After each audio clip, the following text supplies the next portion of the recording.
नमस्कार। आज हम सामाजिक समूह के बारे में चर्चा करेंगे या समझेंगे।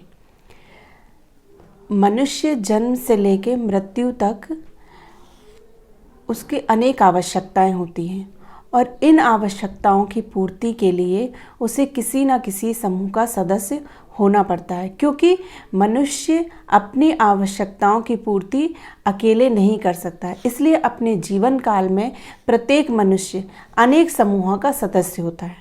सामान्यतः हम समूह को दो या दो से अधिक व्यक्तियों के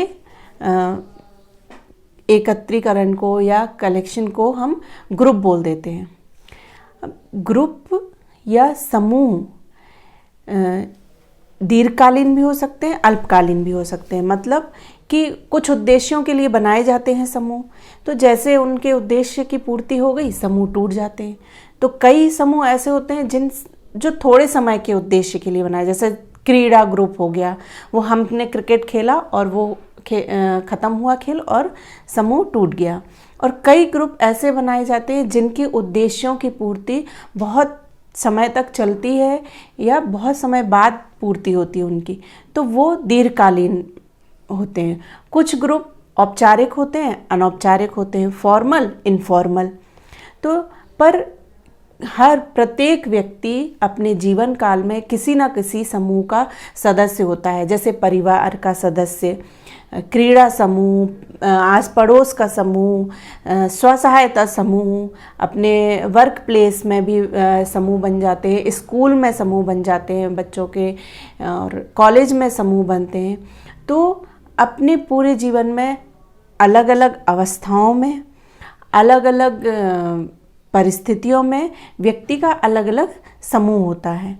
और समूह मानव व्यवहार को भी निर्धारित करता है, क्योंकि जब व्यक्ति किसी समूह का सदस्य होता है तो उसे कुछ नियमों का पालन करना पड़ता है या उन नियमों के हिसाब से व्यवहार करना पड़ता है। तो यहाँ इसलिए है कि समूह व्यक्ति के मानव व्यवहार को भी नियंत्रित करता है। सामान्यतः समूह के 4 तत्व होते हैं। पहला, 2 या 2 से अधिक व्यक्तियों का समूह होता है। दूसरा, प्रत्यक्ष या अप्रत्यक्ष संबंध होते हैं या अंतःक्रियाएं होती हैं। तीसरा, उनकी अंतःक्रियाओं का आधार है सामान्य हित का होना होता है। मतलब उनके कुछ कॉमन उनके ऑब्जेक्टिव्स होते हैं, उनके उद्देश्य होते हैं, जिसके कारण समूह का निर्माण होता है। चौथा है, एक निश्चित संगठन या संरचना होती है। तो ये 4 तत्व होते हैं समूह के।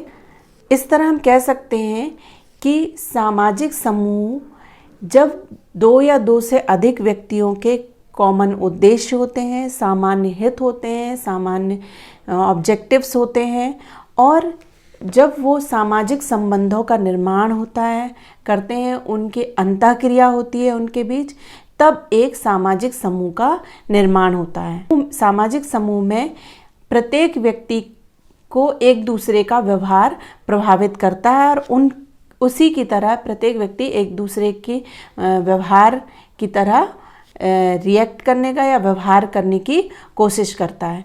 तो सामाजिक समूह प्रत्येक व्यक्ति के लिए बहुत ज़रूरी रहता है, उनके आवश्यकताओं की पूर्ति के लिए, उनके सामाजिक नियंत्रण के लिए और उनके विकास के लिए।